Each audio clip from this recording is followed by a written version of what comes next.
Welcome back to Differential Calculus. In this video, I want to talk about absolute extrema. We've already studied the idea of relative extrema. We understand that a relative extrema occurs when a function has a peak or a trough somewhere in its graph. That naturally starts to bring up questions like, what is the most extreme of the extrema? Is there a peak that's higher than all of the others?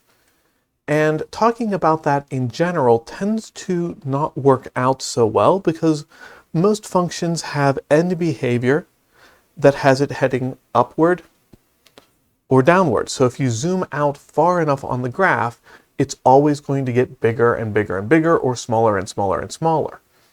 Not all the time, but often enough that asking the question about the absolute extreme values on the entire function is not always all that interesting. So when we ask the question about absolute extrema, we have to restrict ourselves a little bit.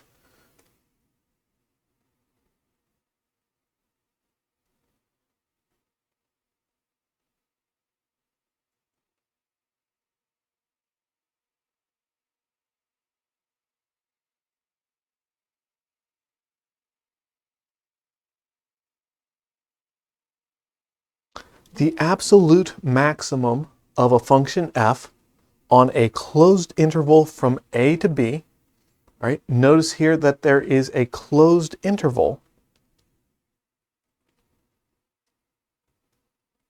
is the point c in the interval from a to b such that f of x is less than or equal to f of c for every x in that interval from a to b. All right, I say or equal to here because, well, first of all, the way this definition is phrased, c itself is a point in AB, and f of c is definitely equal to f of c, not less than. But I also use that phrasing here because it is in fact possible to have more than one absolute maximum, even though I use the definite article the here. For example, consider a function. How about the simple squaring function?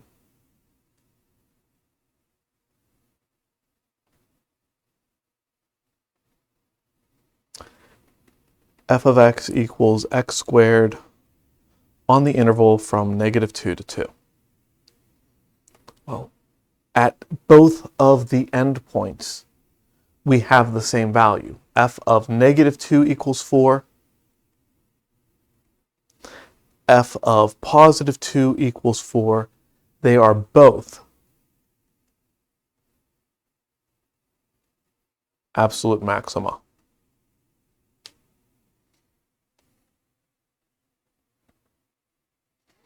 All right, so that is allowed. You're allowed to have more than one absolute maximum. There is also an absolute minimum, which follows the same basic idea.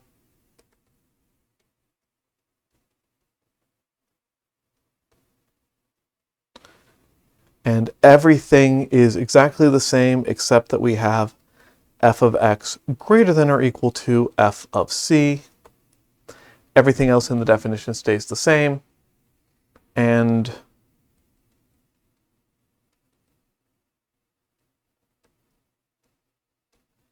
in the example of the squaring function, x equals 0 is the absolute minimum value for that function, which is something that you probably already know.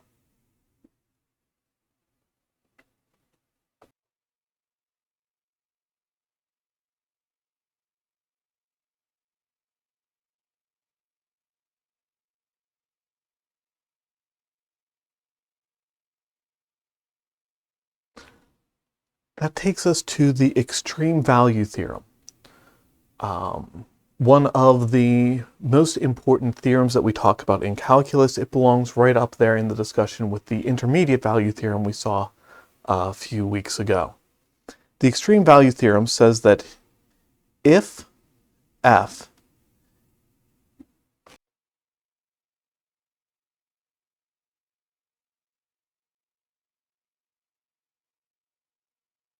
is continuous on the closed interval from a to b,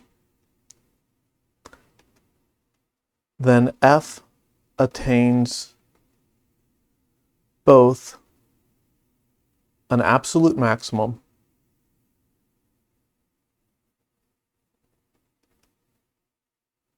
and an absolute minimum.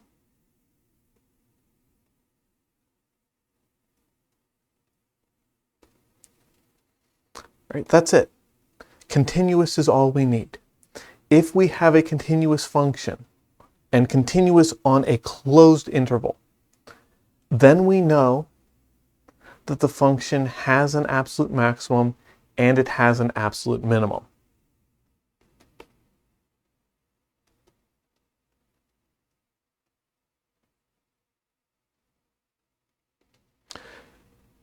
To show you why I need a closed interval, let's start off with a counterexample, something that does not work. F of x equals 1 over x on the interval from 0 to 1. Jumping over to Desmos here, we see the portion of the graph of this function on 0 to 1, and very clearly it comes down towards this minimum value, but going upward, it just keeps growing, and the closer you get to 0, the more it's going to grow. Of course, we know that x equals 0 itself is a discontinuity of the function.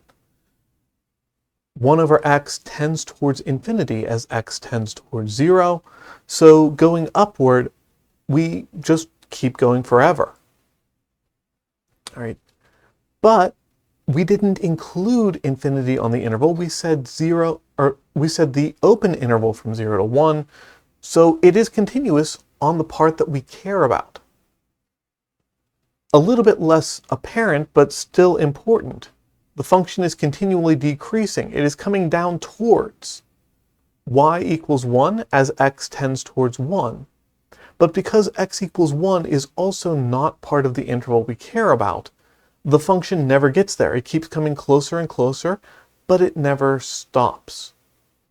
So those are the more extreme and less extreme versions of why the extreme value theorem does not hold on an open interval.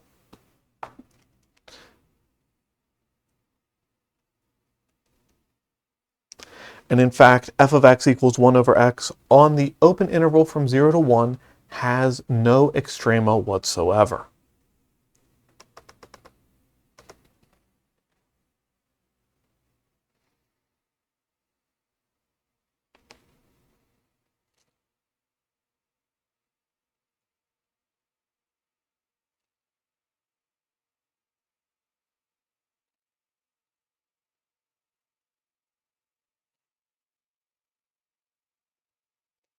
Let's look at something that is going to work.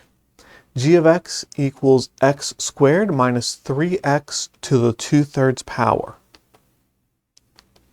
All right, this is not a polynomial function, but cube roots are also something we don't really have to worry about as far as discontinuities. So this is going to be continuous on that interval. We know that extreme values must occur. G of x must have an absolute maximum. G of x must have an absolute minimum. They have to exist. The question is now just how do we find them?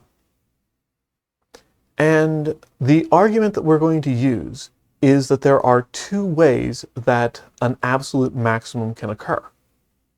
Either we happen to have a relative maximum somewhere inside that interval, or the endpoint itself is a place where something weird happens.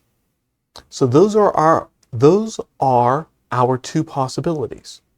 We're going to look for those the same way we did for relative extrema, and then just add in the endpoints. All right. So we're going to need the derivative. G prime of x is 2x minus, 3 times 2/3 is 2. X to the 2/3 minus 1 is negative 1/3. It might be more pleasant to you to write this as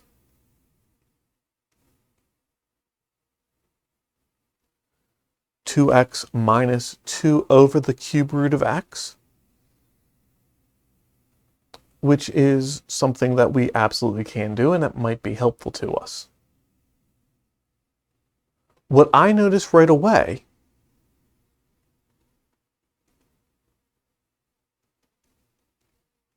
is that this derivative is undefined when x is equal to 0. So that's something that we would often have to keep in mind. That is a possible critical value, although in this case that's already something we cared about.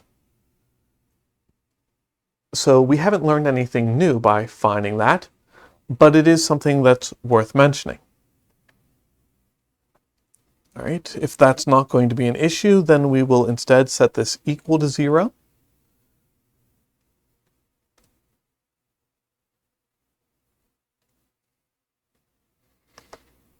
Multiply both sides by the cube root of x, and we will get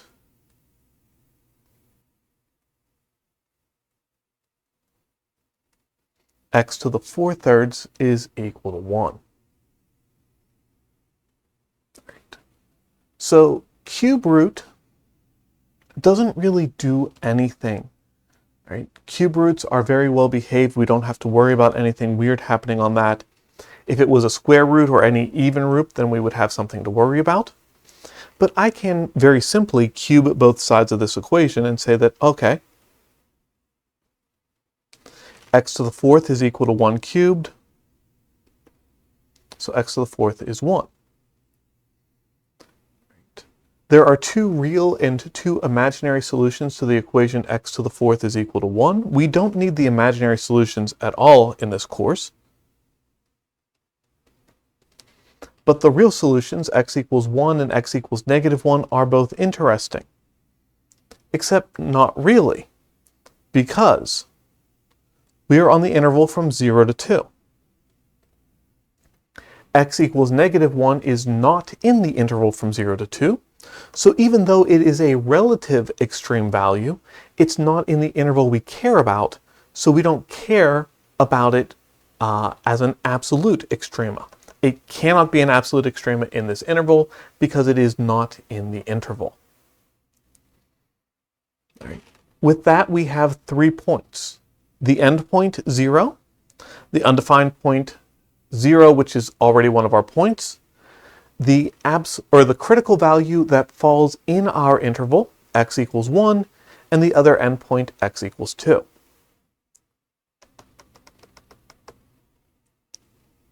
I'm going to rewrite the original function just for the sake of convenience. G of x is x squared minus 3x to the 2/3 power. I am then going to construct a fairly simple table of values. My x coordinates that I said I cared about are 0, 1, and 2. We can just plug those 3 points into the function. When x is equal to the 0, g of 0 is itself also 0. When x is equal to 1, well, we have 1 minus 3, which is negative 2. And when x is equal to 2, I'm going to have to get my calculator for this one. We're going to have 2 squared minus 3 times 2 raised to the 2/3 power, which my calculator tells me is negative 0.76, etc.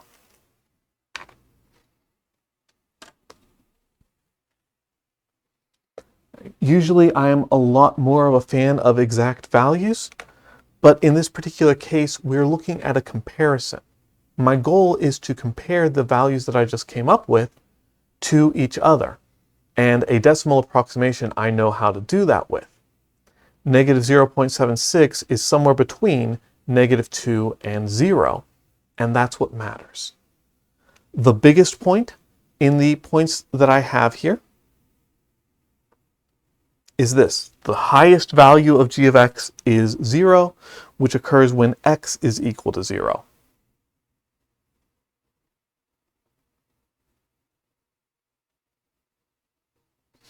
X equals 0 is the absolute maximum, and the smallest value occurs. You get out negative 2 when you put in x equals 1.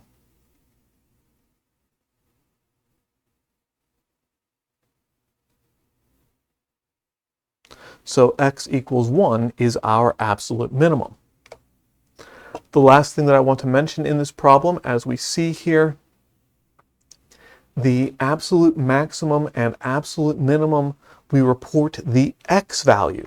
Where do we plug in a value of x to get the maximum or the minimum? Not the y value. We're generally not that interested in what the value comes out as. Sometimes applications will want us looking in that direction, but usually it's the x value that matters. That's the one that's hard to find. Once you have the x value, you can just plug it in, you can get the y value, it doesn't take much more work. But the x value is hard to find, you can't go from a y value back to an x value, so that's one explanation as to why the x value is more important.